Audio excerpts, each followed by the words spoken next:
العالمين نحمده ونستعينه ونستهديه ونستغفره ونتوب إليه ونؤمن به ونتوكل عليه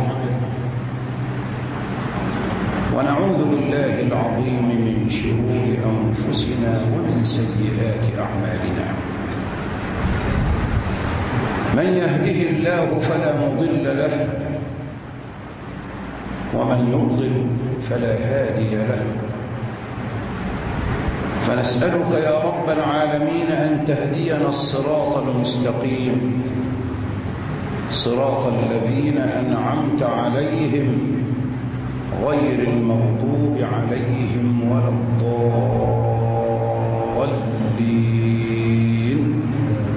اللهم آمين.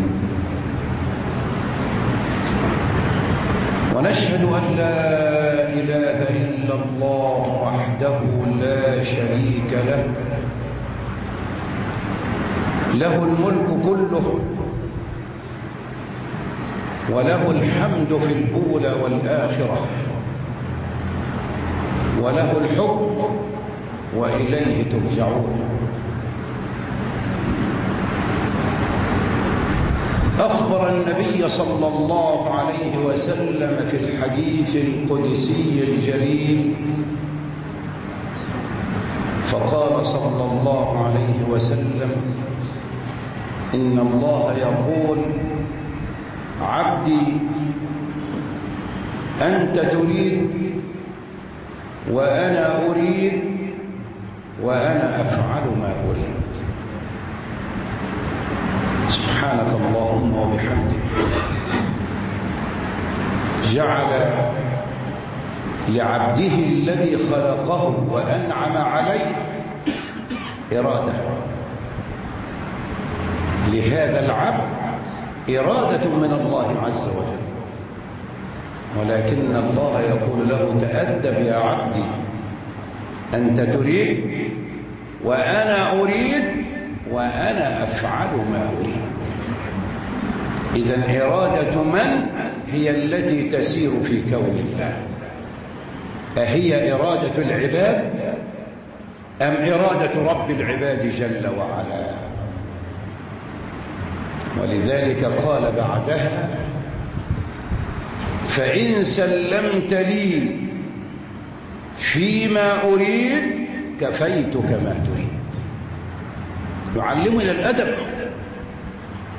كيف نتأدب في حياتنا مع الله عز وجل صاحب الملكوت.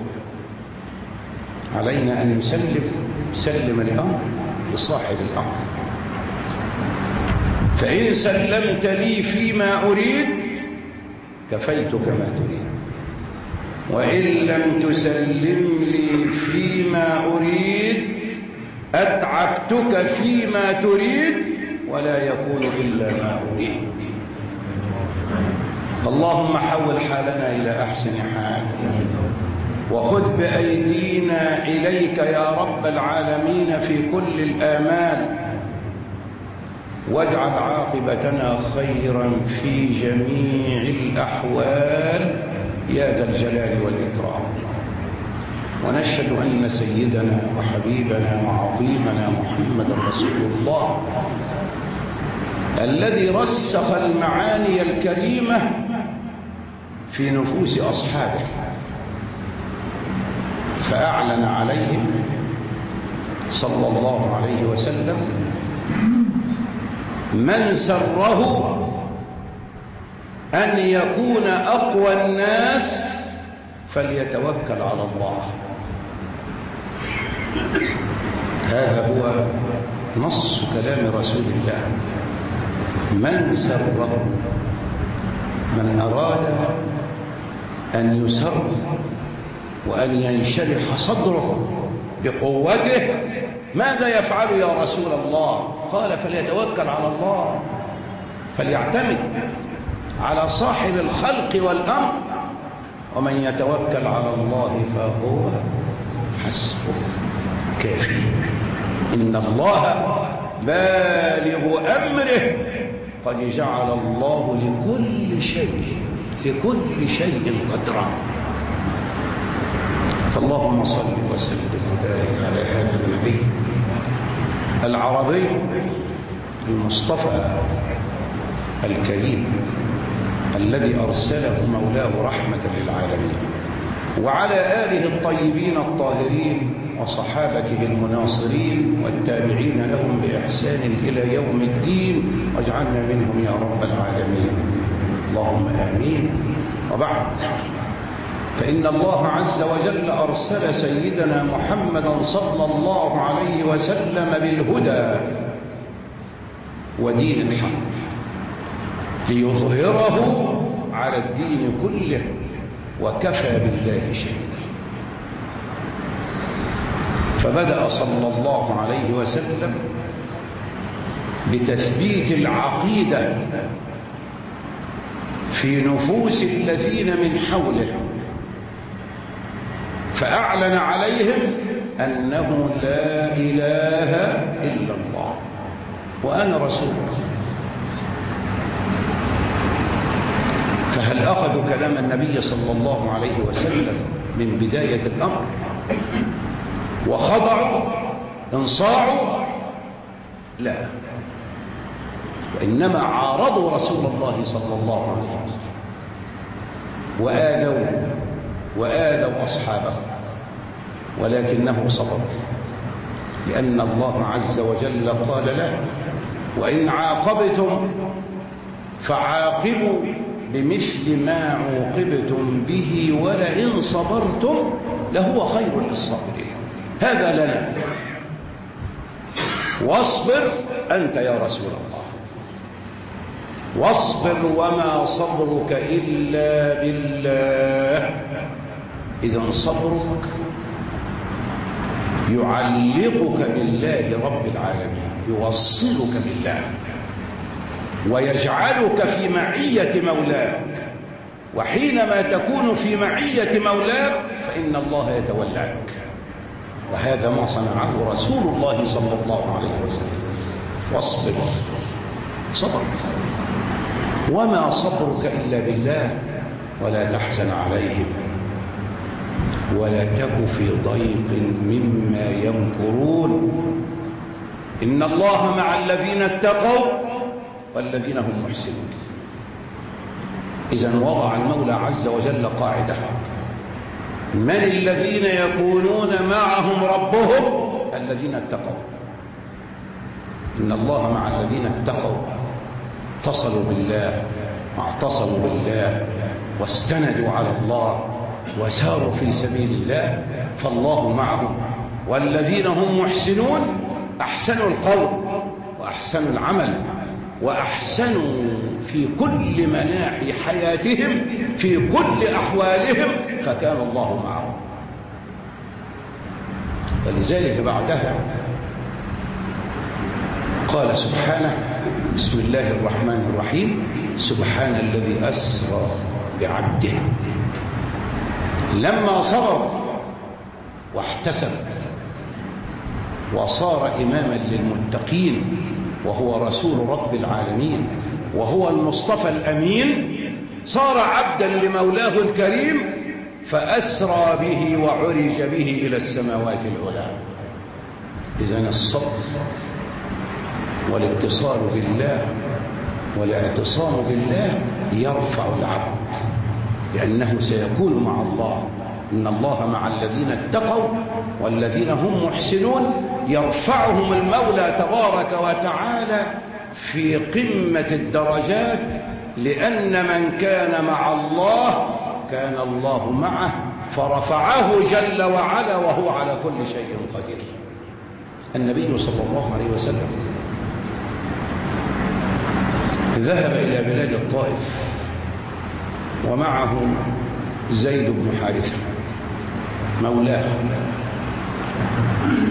لماذا ذهب؟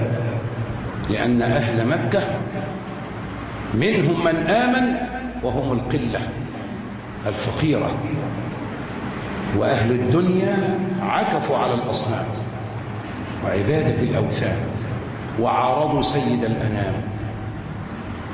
فلما رأى النبي صلى الله عليه وسلم أن أهل مكة صاروا الآن لا يصلحون للدعوة وصارت قلوبهم متحجرة، ذهب النبي صلى الله عليه وسلم بإذن ربه إلى بلاد الطائف، فما وجد من أهل الطائف إلا ما وجده من أهل مكة، آذوه وعارضوه وطردوه وأغروا به صبيانهم وسفهاءهم فرجموه بالحجارة وقالوا له ما قالوا، حتى خرج النبي صلى الله عليه وسلم من بينهم حزينا، لأنه يدعوهم إلى الله، لا يسألهم أجرا على ما يصنع، ولا يدعوهم إلى نفسه، لا يدعوهم ليكون أميرا عليهم، وإنما يدعوهم إلى ربهم لأنفسهم، لإسعادهم ولتكريمهم بحياة على خط مستقيم، إلى أن يأتي الواحد منهم ربه تبارك وتعالى. إلا أنهم كانوا على ما كان عليه أهل مكة. فماذا يصنع النبي صلى الله عليه وسلم؟ وقع في المآزق، ابتلي بأقوام لا يعقلون، لا يحركون عقولهم ولا نفوسهم لسماع قول رسول الله صلى الله عليه وسلم، لا يتحدث من عند نفسه. قل ما كنت بدعا من الرسل وما أدري ما يفعل بي ولا بكم إن أتبع إلا ما يوحى إلي وما أنا إلا نذير مبين. ماذا يفعل النبي صلى الله عليه وسلم بعد أن سار 40 كيلو مترا؟ رأى بستانا لبني ربيعة لعتبة وشيبة، فجلس ليستظل وليستريح من وعثاء السفر، لأن السفر كان صعبا والأرض شديدة والجو حار، وهو صلى الله عليه وسلم يمشي على قدميه في سبيل مولاه لتبليغ دعوة الله إلى عباد الله. ماذا يصنع النبي صلى الله عليه وسلم؟ جلس، وجلس وهو ممتلئ بالحزن ورفع يديه إلى السماء. وهذا درس لنا: إذا كنت في شدة فمن الذي يدفع عنك الشدائد؟ وإذا كنت في هم من الذي يدفع عنك الهم؟ الله. يا صاحب الهم إن الهم منفرج، أبشر بخير فإن الفارج الله. الله يحدث بعد العسر ميسرة، لا تجزعن فإن الكافي الله. إذا بليت فثق بالله وارض به، إن الذي يكشف البلوى هو الله. والله ما لك غير الله من أحد، فحسبك الله في كل لك الله. هذا رسول الله صلى الله عليه وسلم يجلس تحت شجرة العنب حزينا. أهل مكة أغلقوها، وأهل الطائف طردوه ولم يؤمن به أحد. بعدما يقرب من أسبوعين مكث بينهم 13 يوما أو 15 يوما يدعوهم إلى الله في صباحهم وفي ظهرهم وفي مسائهم وفي ليلهم. يعقد هذه الجلسات ليبين للناس أن الله واحد وهو رسول الله، لا يملك لنفسه ضرا ولا نفعا، وإنما اصطفاه مولاه واختاره ليكون رسولا له إلى عباده، ليبلغهم عن الله ما قال الله رب العالمين.